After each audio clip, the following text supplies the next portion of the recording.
I'm Laura Bonnell, and this is the Living with Cystic Fibrosis podcast coming to you from Detroit. Please subscribe and even rate and comment on our podcasts when it moves you. I learn something new with every podcast, and I'm always inspired by the people that are showcased here. We don't give medical advice. You need to connect with your doctor for that. I hope that this Living with Cystic Fibrosis podcast educates you and sparks some volunteering or advocacy. The CF community needs people like you. Thanks to our sponsors, Beatrice and Vertex, for their support. You're going to meet two friends who I met when we were looking to raise our rare voices a bit louder. Christine, known as Chrisy Klavitter, and Dr. Kristen Kingzett, who are rare disease advocates. Chrisy lives with stiff person syndrome and myositis, and Dr. Kristen Kingzett is an internal medicine physician and ultra-rare cancer survivor. And actually, they each have a couple other rare diseases that they're going to talk about. We're going to explore the realities of patients and families that they're facing every day, from delayed diagnosis to the emotional toll of navigating a fragmented system. And this episode sheds lights on the urgent need for change and how lessons from the rare disease community can transform healthcare for everyone. Now, these are just ordinary people trying for change and help, and they're trying to perfect our healthcare system and raise awareness. So it is amazing what one person can do, as some of you already know and have done, and others of you will learn here. So more than 30 million people in the United States have a rare disease, and a rare disease impacts 200,000 people or less, like cystic fibrosis and sickle cell and these other diseases. Both Chrisy and Kristen are rare disease advocates who are using their personal journey to educate all of us. I am so thrilled that we are finally getting to this podcast with the three of us. It's absolutely delightful to have you both. And I really think people are just going to want more at the end of this podcast, because you two are fantastic advocates, great people, just so much sunshine and hope in the world of advocacy for people with rare diseases. So thank you, both Dr. Kristen Kingzett and Chrisy Klavitter. Did I pronounce it correctly? Klavitter. Klavitter. I was going to say it correctly, and then, but now no one will forget. So there you go. We've said it 3 times. Thank you both for coming on this podcast. And I think the first thing that I thought that would be great to talk about is how long it took you to get your diagnosis. I mean, sometimes if you're a person of color with cystic fibrosis, it could take decades, it could take years. The average is about 7 years. But starting with you, Dr. Kingzett, just so people can follow voices, if they're not watching the video, we'll always start with you. How long did your diagnosis take, and how was that journey of being diagnosed with a rare disease? First of all, I just want to say I'm so thrilled to be here. So I actually have 3 rare diagnoses. My first, I was diagnosed at I was 13 when I got the diagnosis. My symptoms started when I was 11. So the average, the research tells us it's about 7 years, the average diagnostic journey. But as you already said, it can take much longer. And I was on the sugar end. It took about 18 months. So I was 11 when my symptoms started. And I was lucky that I had a very persistent mom. And my dad had MS. So she was already an advocate and a caregiver. So she was already in that space of being an advocate and a caregiver. So I think that's really what sort of empowered her when I started having symptoms. And I remember as a kid, doctors calling me that mystery patient here comes the puzzle. Because so I ended up, when I was a kid, it was called juvenile rheumatoid arthritis.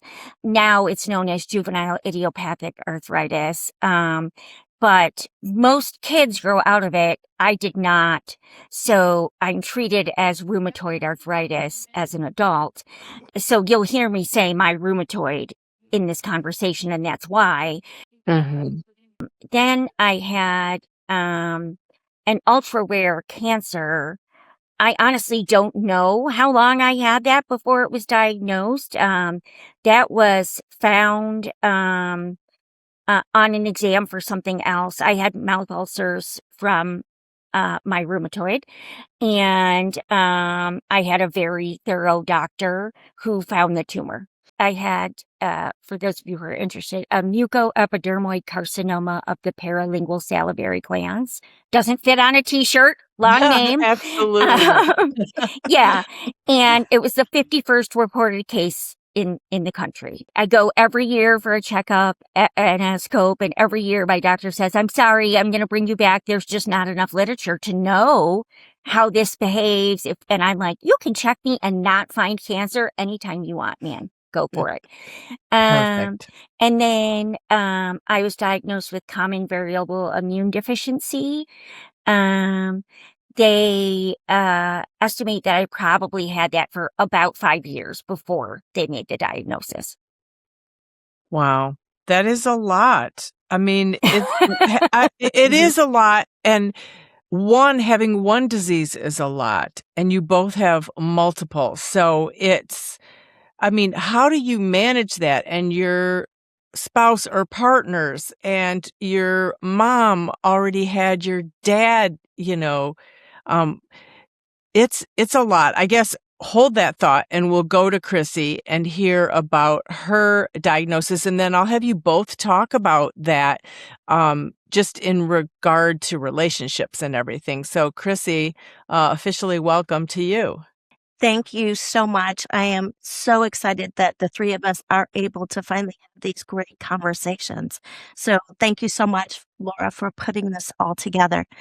So if we're talking about diagnoses and timeframes, essentially what I've been diagnosed with is stiff person syndrome.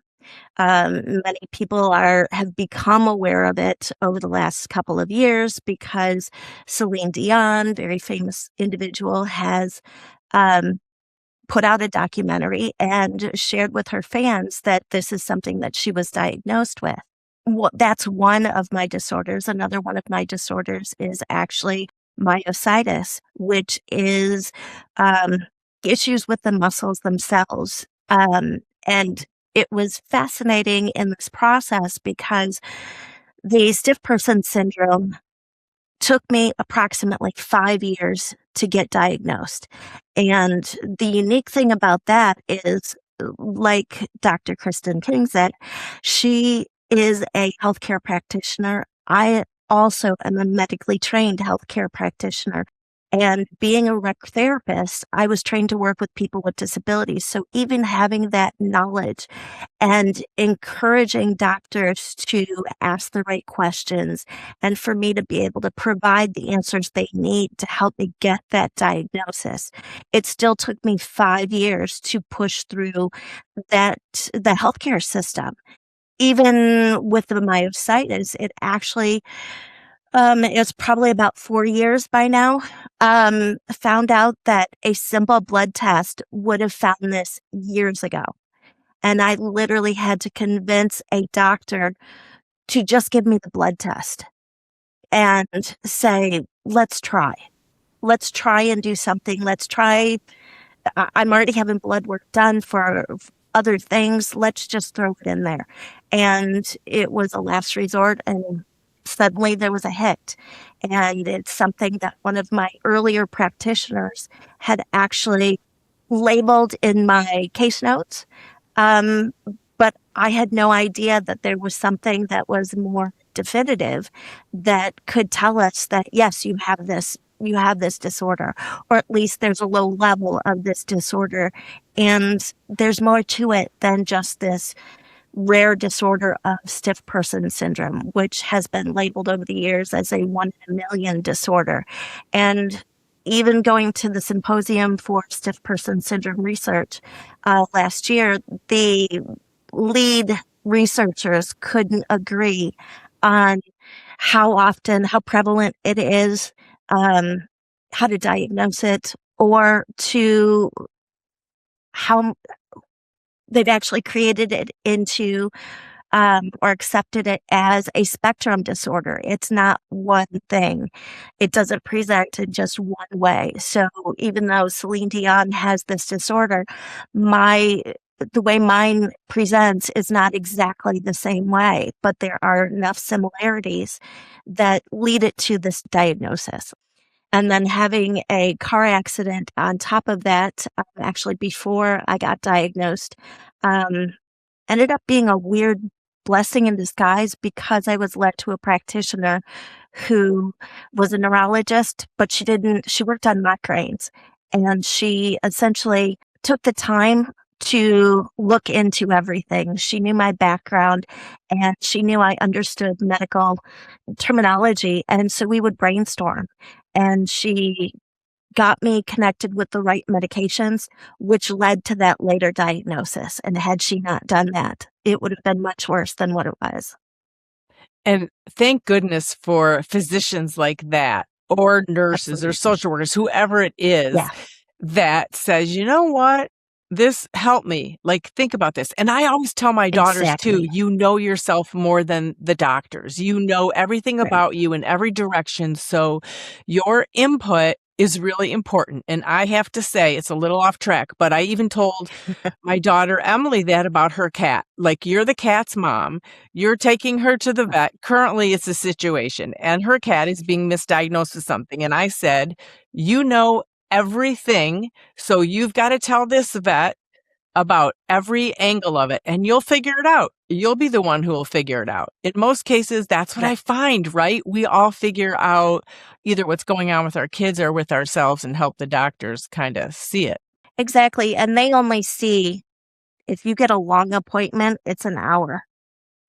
They're looking at you for an hour.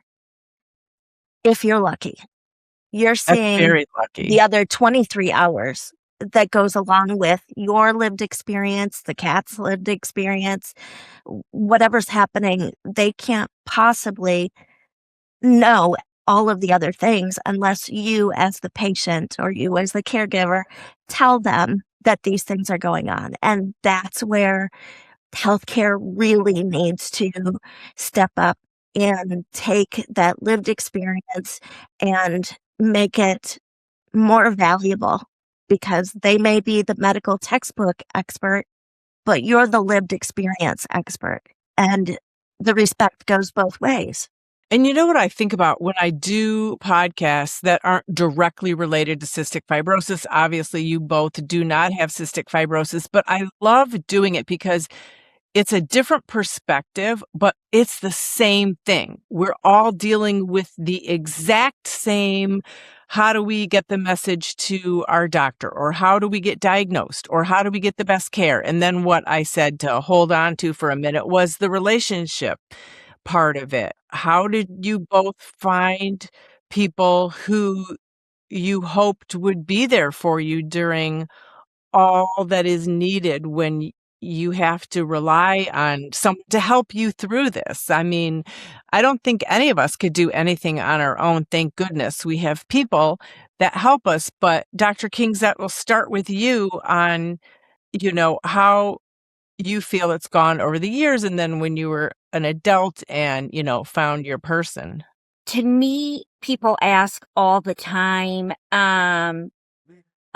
how do I do this? This sort of glib answer is, I don't have a choice, right? I mean, and I've been doing this since I was 11, right? This is the life that I know.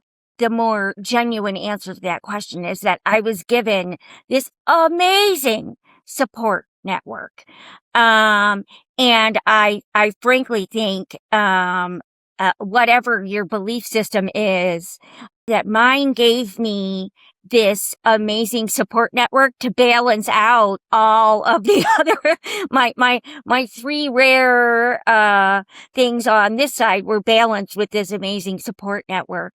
I don't currently have a person, a life partner, but I do have partners on this journey that I'm so grateful for. And I will say it has been, so we talked about my mom, who is still part of a huge part of my support network. We live 3 blocks apart. I love that. And now that she is aging, we both say that we're a team, right? Because she needs help with some things, because she is growing older, and then I still need help. I am an individual living with disability and with my rare diagnoses. And some days she's doing better, some days I'm doing better, and some days neither of us are, and then we reach out to our support network.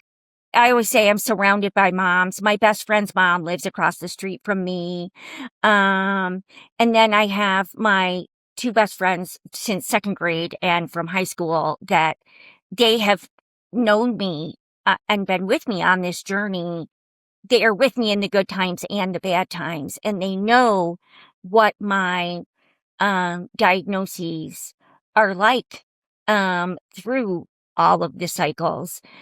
When you meet a new person, it is always interesting. That it's the same with a provider or a partner, potential partner. Anybody you meet, like you said, Laura, it's a lot, right?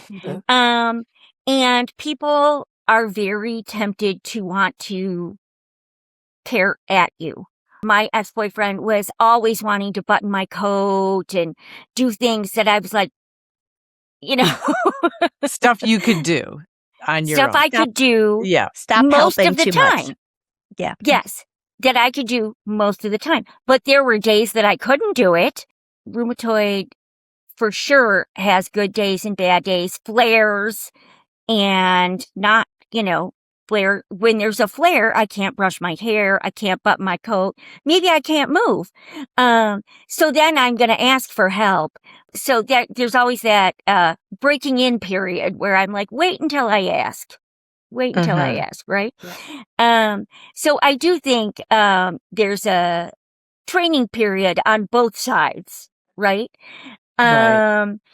One of my friends in the rare space always says, I want to run and play with the other kids, right? Like we want to Right. be just like everybody else. In most ways, we're all individuals, but in most ways, we want to stand out in ways that we choose. Right. I think there's that finding each other's comfort zone. And the people who choose to stick around are really worth keeping in my life and have been such value added. And I think hearing you talk, yeah, it is a gift. It reminds me of how, as a mom, the caregiver, along with my husband, Joe, how we changed and adapt to the girls as they grow older, too. And there is a learning curve as we go. Oh, this is I don't have to do this time, or, they're getting this done. And it's growth and empowerment and understanding. So it's a real important. And then, like, for me, the cystic fibrosis community is my family. Whether I am in Egypt or in Michigan or I'm traveling, if you meet someone else who's going through the same thing, it doesn't even have to be the same disease, but, our community is very close, and it is a wonderful thing. And so a great transition to you, Chrissy. How have you found it for you as well? Obviously, I was a little bit more later in life diagnosis. I was in my mid to late 30s when symptoms started and when I was diagnosed. When my symptoms were presenting themselves, they were so wild, they were so far-fetched. It was hard for me to believe them even as I was going through them. And it took me quite a long time to understand what was happening. And with each doctor's appointment, they'd ask a question that I hadn't heard before. And so I would go home and try and find that information, figure it out. So those tidbits of information, I carry around an emergency list of what would happen when if I got injured. That list grows and grows with each interaction that I have because I learned something new. And now we're coming up on 18 years with this disorder. And a couple of months ago, I had a new practitioner appointment. I learned something brand new that I hadn't figured out before. And so it's sharing those bits of information with people in my life. And I've had the really big growth arc that goes with that. And basically what that is that I had just met my significant other, Brian, a month before, 4 weeks, give or take, before this started. Talk about a shock, talk about a change, talk about somebody who was willing to love me for who I was and figure out how to go the distance. And what is that going to take? His dad had been in a car accident and was paralyzed. He was dealing with that. So caregiving was something that was already in his wheelhouse, was already active, very, very active in his life. So when it happened to me, after just meeting, we kind of knew right away that we were, I hate to say meant for each other, but that everything, so much in our lives had clicked. But even with that wonderful connection, and I'm going to say not, but because we're actually celebrating 18 years together coming up in a week, actually.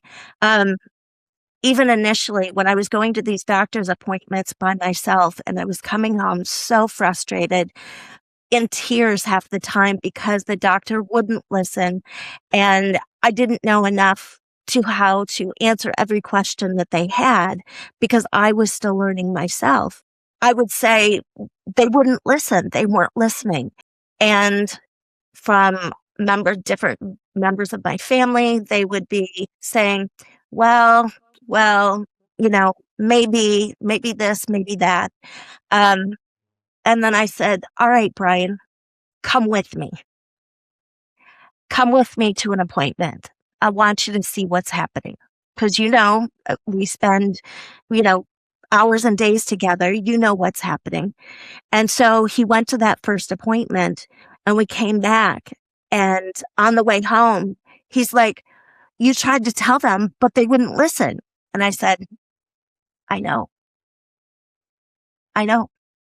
He said, but you told them. You told them exactly what was happening and they would not listen to you. And I said, I know. That's what I've been saying.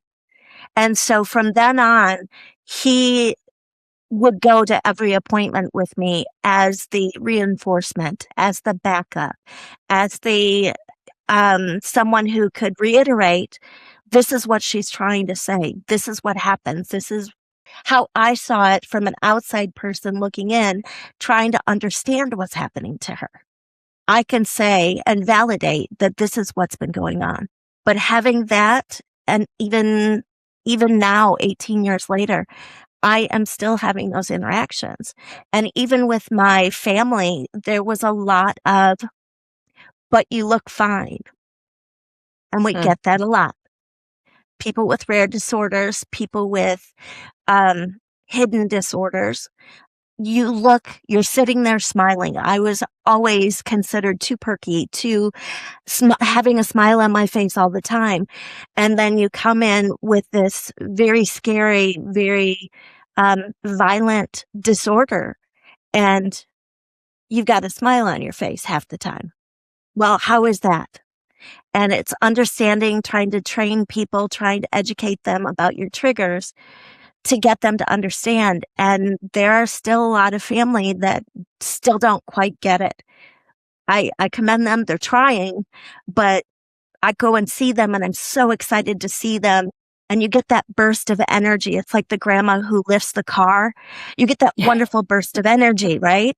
And then suddenly you have to go home and you have to recuperate from everything, from all of the energy, all of the spoons that you've used. If you know the analogy for spoons, you have to let your body completely restore itself and try and get back to where you were. And that could take days. And that's the thing that people don't see. And so those relationships were always challenged because no one else but Brian would see those. And so trying to get those things, across was really difficult for many years. And I think you're right. I think sometimes, like with anything, until someone experiences it, they don't understand. But it is, kind of takes us to the next question, which everyone can probably relate to, is how do you get your providers to understand, the institutions, the policymakers? We have to educate so many people, from policy to the physician, to the nurse, whomever it is, to the person who draws blood in regard to a small child who might have a fear. Like, there are so many different things. And we do talk about this a lot, with so many different groups. But for you, Dr. Kingzett, how do you balance all that and get, like, this is what I need, or I need this drug as written, when you're talking about the insurance, or make a lawmaker to understand? Like, take us through kind of how you approach each one of those. Oh, easy. I think that's a pretty tall order, and something we're all still trying to figure out. Really, what I am focusing my energy on in the medical school is trying to expose medical students to the rare disease and disability communities through me as a physician, to help bridge that gap with future physicians, because that communication with providers is so important for us as patients. It's so important that we narrow that gap. So that when I stopped being able to practice medicine because of my health, when I stopped being able to do direct patient care, I knew that's where I wanted to focus my energy, was the arena of disability education and rare disorder education for future doctors. I love that, by the way. It's so great. Yeah, it's so important, and you have both perspectives, so it's even better, both sides. There's individuals living with disability and chronic disease panel for the students every year. I used to be a panelist, and they've asked me to do a keynote for the last few years, because the organizer said the students listen to you because you are a doctor, right? Which it shouldn't be that way, but it is, because they can relate. I went to their school. I did my residency there. I'm on their faculty. They see I'm one of them and I'm walking this path. Not only do they recognize, I don't want to say this could happen to you, but also they recognize I am speaking from the voice of their patients, hopefully in a way that they should be hearing their patients. And when it comes to communication, obviously I like to talk. But And that's one thing we really love about you. I have to say, the talking and the questions, very important. Yes, I'm big on questions.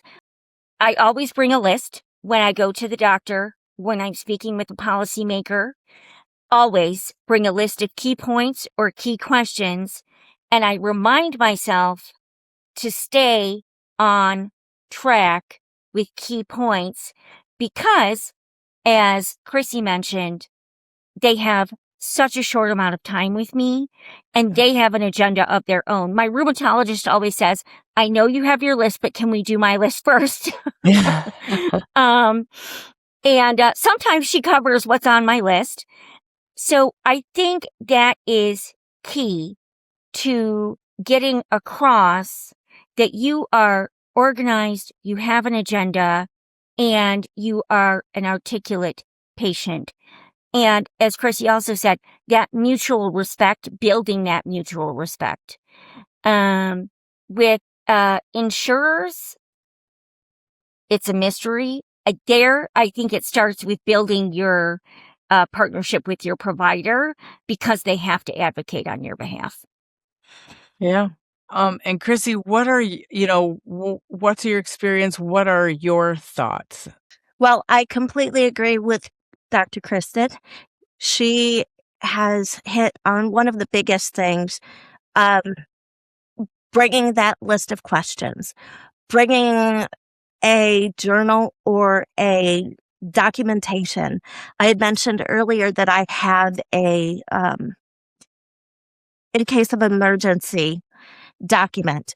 It's actually 2.5 pages long, and it describes, which sounds extensive, but in order for someone to interact with me, if I am in crisis, what that means is my diaphragm, being the muscle that it is one of the first things that's affected. So it affects my breathing and my ability to speak.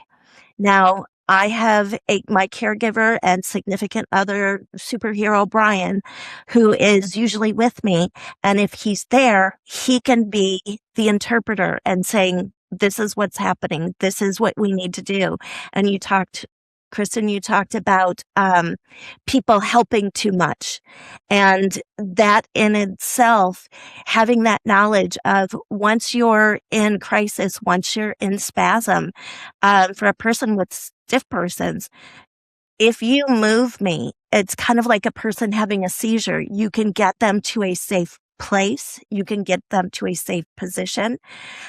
For mine, it is deemed not seizures. It is deemed just large scale muscle spasms. But because of the spasms that are being created, it completely takes up just about my entire body. And the analogy that I use is actually one way to get those things communicated to your doctor. And most people can understand this. So I describe it as having a Charlie horse. Most everyone, especially adults, have had a Charlie horse at some point in their lives. And sometimes when I say it, their face even cringes up at the thought of having a Charlie horse. And usually it might be your calf muscle or your thigh muscle that locks up.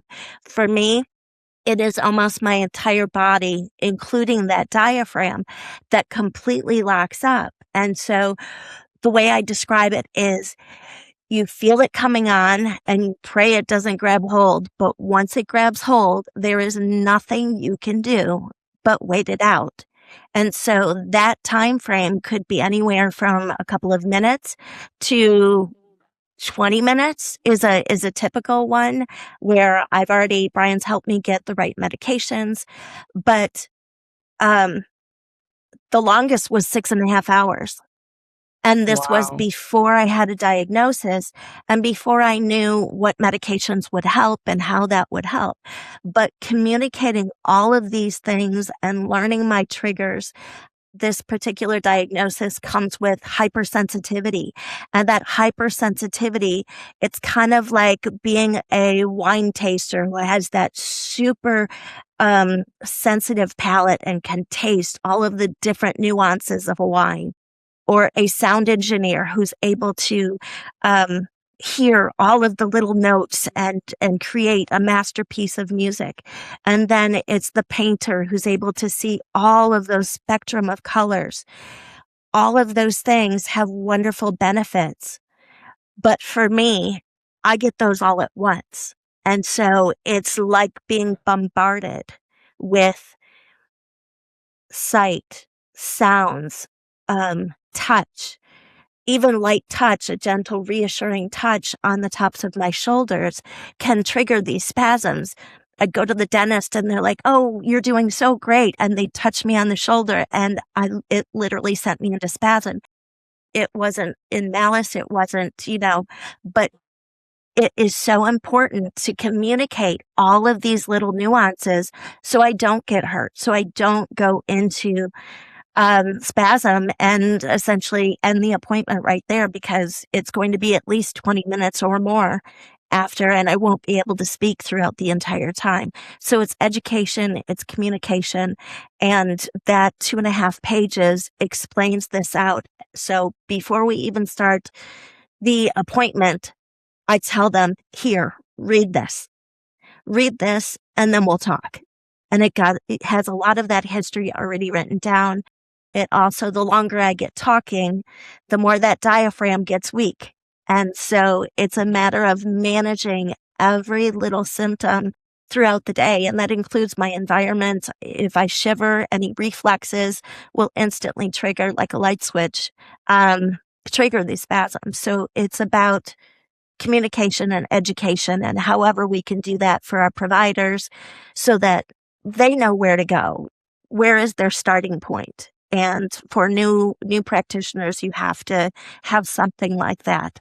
And whatever you know, even you don't know everything, get it down on paper and share it with them. That is great advice, and it's just a reminder that we never know what anyone else is going through or how much they have going on, because I didn't know any of that about you. I didn't know.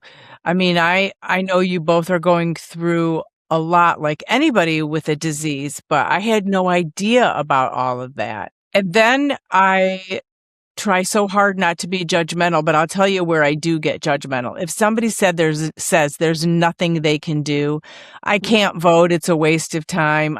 Why should I advocate? No one's listening. And then people like you who have so many health challenges are doing it. I just like, what do you say to someone who's like, there's nothing I can do?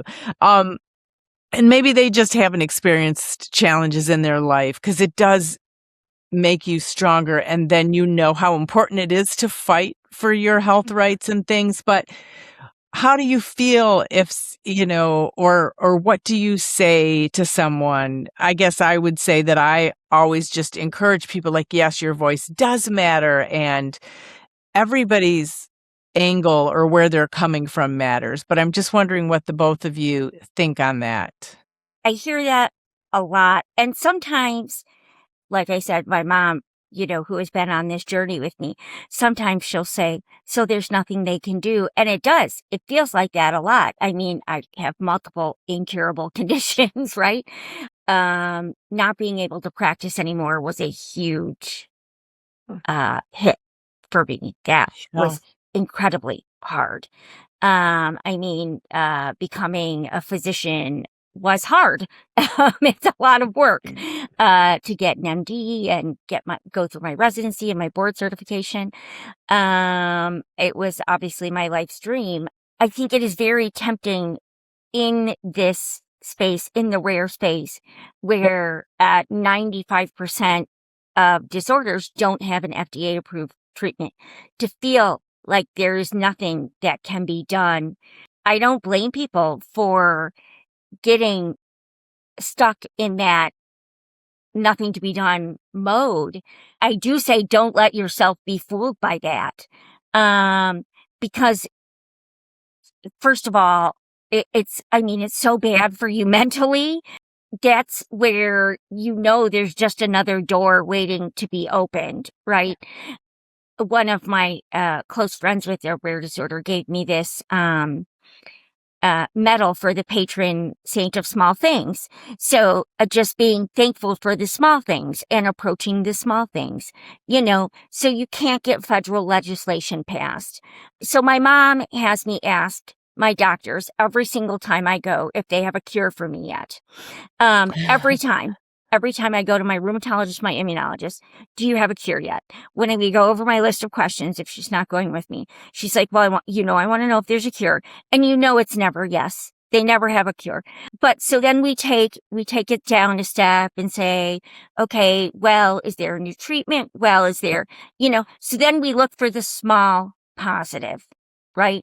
And if we look for this small good thing to take from it, and then we focus on being thankful for the small thing. And what one thing can we do to act on? And that's really how I approach everything. That's how I became involved in advocacy, was starting with my patients when I was doing patient care and expanding from there, helping one individual person, and then seeing that I could make more difference by working with communities and organizations. If everybody did nothing would ever happen. So I know that it is a long haul, but I certainly feel better about using my voice. Well, thank you. Yeah, great answer. And Chrissy, what are your thoughts? As a recreation therapist, I am trained in helping people adapt to activities, to environments, to figure out what their special needs are, their individualized wants and passions. And when they run into all of these obstacles and challenges, and I know for me, I absolutely have been there multiple times. So it hasn't been all of that perky smiles my entire 18 years of doing this, even though I had, at least one very wonderful support system. You run into all of those things can really get you down. They can wear on you. You've got people saying that you're making things up, that you're just seeking attention. All of these really horrible things that wear on your spirit. And for me as a recreation therapist, I run into these things a lot. And so it's also being trained not only medically, but also in mental health, and realizing the ability to tell people and share with them that everyone has a choice. So if someone says you can't do anything, you always have something. There's always something. You can do something positive with the information that you've been given, with the experience that you never wanted. You can do nothing. That is a choice. Or you can do something negative. All of those are choices that person has to make, even if it's doing nothing. And it's making them understand that they have the ability. They do have something. They do have power. They haven't lost that power yet. Don't give that power away. If you say there's nothing I can do, then you're giving that power away. Great advice. It's making sure that person they may not know what it is, but talk it out with a friend, talk it out, write the pros and cons of what's happening down on a piece of paper if you don't have anyone to talk things out with. But there's always choices. You don't have to become a lifelong advocate like we are and devote all this extra energy. But there's always little things that you can do, even if it's getting a family member to understand or appreciate your situation. You will have just built your support system by one. You will at least increase it by one. And then if you're able to share it with someone you see at the shopping mall, I know am repeatedly walked up to, because I wear braces, that someone tells me about what they're going through without ever being asked whether I want to talk about it or not. And that's okay. I'm okay to listen, but getting them to realize that it's okay to share those feelings and getting them to share any of that is part of that choice, and they do have something that they can do.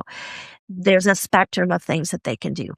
And what I always say to people too is it doesn't have to be hopping on a plane and going to, DC. It can be something simple, an email. Every lawmaker that I've talked to says if we get 20 emails, that's a red flag that there is something massively going on that people are concerned about. So just That's know if important. you get Yeah.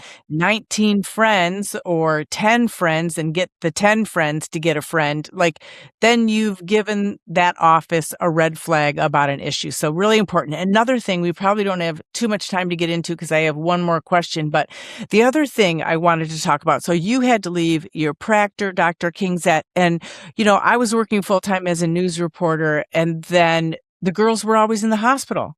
So I had to stop working full-time. I had a pension, and it really impacted my pension as I look at it now.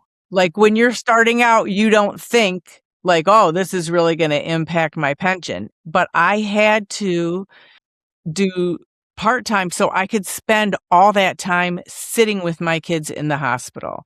And it isn't something you always think of when your child is just diagnosed or someone you love or your partner. You learn how much time you have to take off work. And sometimes I remember thinking, oh my gosh, this poor child has nobody to come in most of the day because their parents do have to work. There's just so much to think about, right? And that's something I actually had to. I was working at a children's home as a recreation therapist doing animal assisted therapy, and it was my dream job. It literally was my dream job of working with animals and being able to share the gifts that they give. And having to give all of that up. And when you're talking about a recreation therapist, think of every sport, every physical activity, every sports and leisure thing that you might want to do that would lead up to having that knowledge to become a recreation therapist and share that with other people. I had to give all of those things up. And the one gift that I've been given, actually my parents gave to me, which was having the mentality, having the thing, the motto where there's a will, there's a way.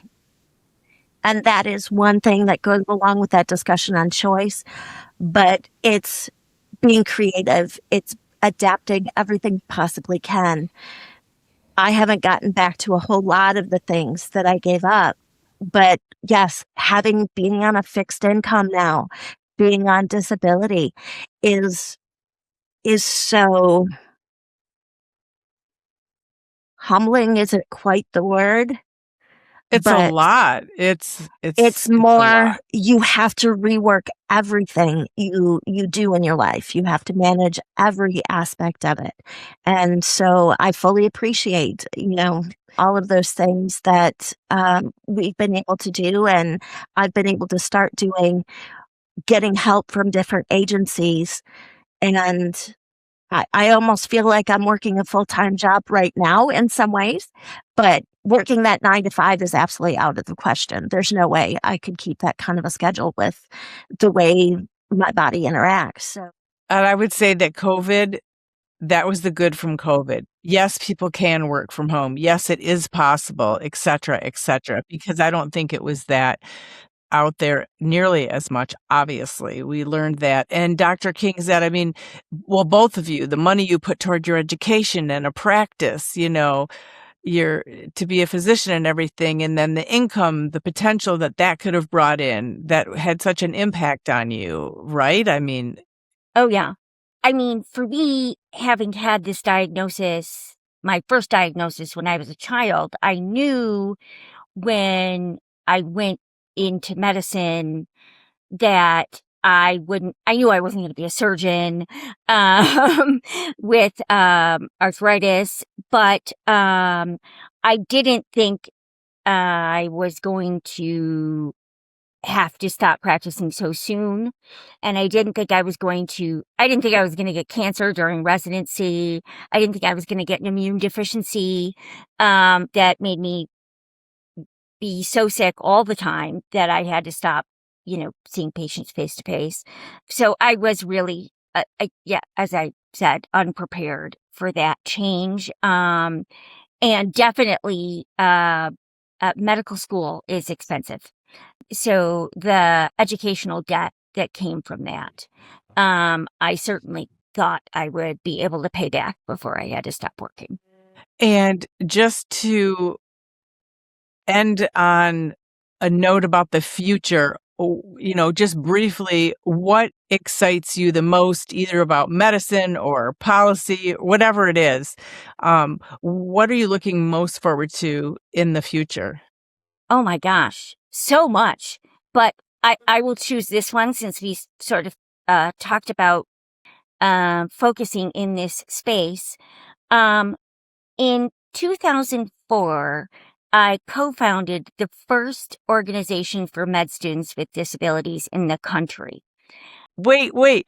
That's huge. I'm clapping for you. Like that is, thank you. I just want to make sure, I want to stop there for a second because that is, I didn't even know that about you. How did I not know that about you? This has been fabulous. In 2004. Yeah.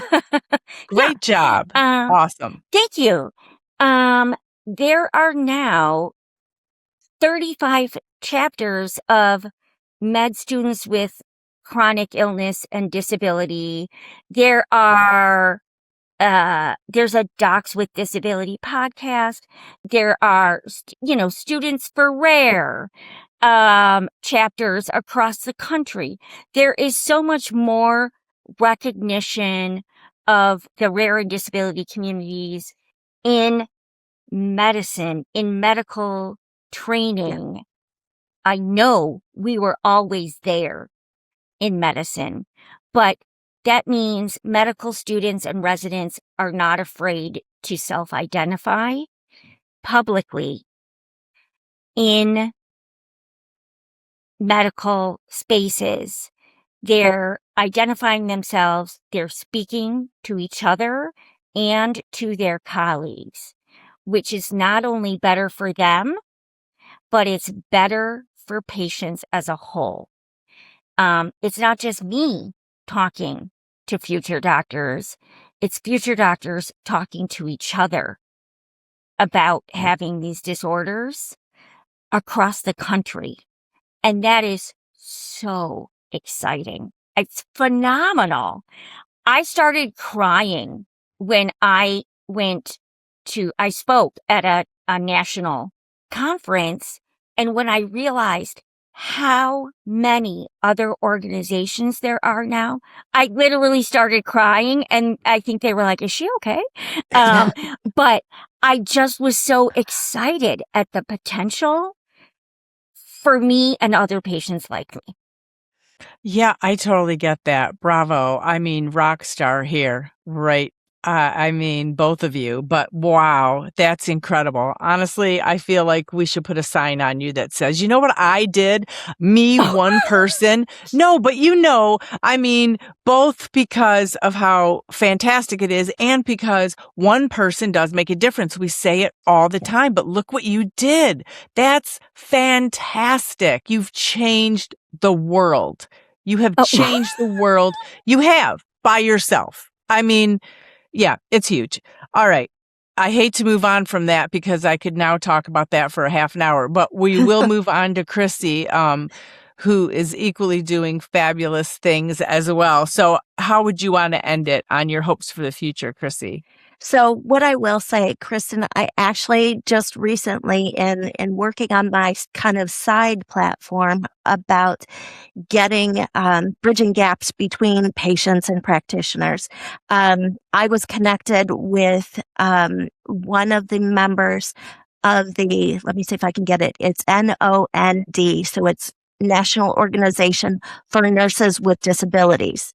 So I fully appreciate what you're saying, and they are so excited to build this. And it's also about having those conversations, but it's also about making sure that each individual with special needs is getting those special needs, is getting those adaptations, is getting the assistive devices, the adaptive technology that each one needs in order to do their job better. And one thing I happened to see on LinkedIn or posted on LinkedIn was that they will provide a construction worker with hammer and nails and a jackhammer and vehicles to transport.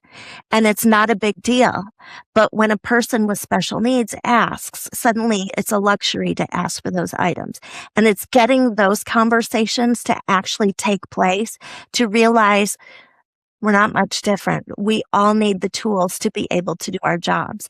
And it's having those conversations and it's bridging those gaps in communication between patients, healthcare providers, researchers, policymakers to improve care and improve their access in any way they need, whether it be their physical environment or just having the right tools. It's having those conversations. And that's actually where I'm excited to be moving into the future. Those are the conversations I'm having right now. But the one closing line I wanted to share, and I've written it down, so I want to make sure I get it right, is rare disease changes your life, but it does not have to erase your life. With better listening, smarter systems, and practical adaptations, we can help people do more than just survive. We can help them live.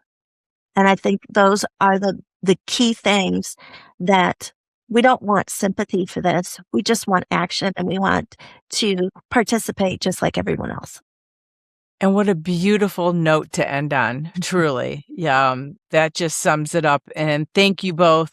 Dr. Kristen Kingzett, thank you. And Chrisy, I'm going to try your last name here again. Chrisy Klavitter. No, I didn't say it right. I'm not that French. Say it for us again. Klavitter. It's actually German, and it's okay. But okay, Chrisy Klavitter. Yes. There we go.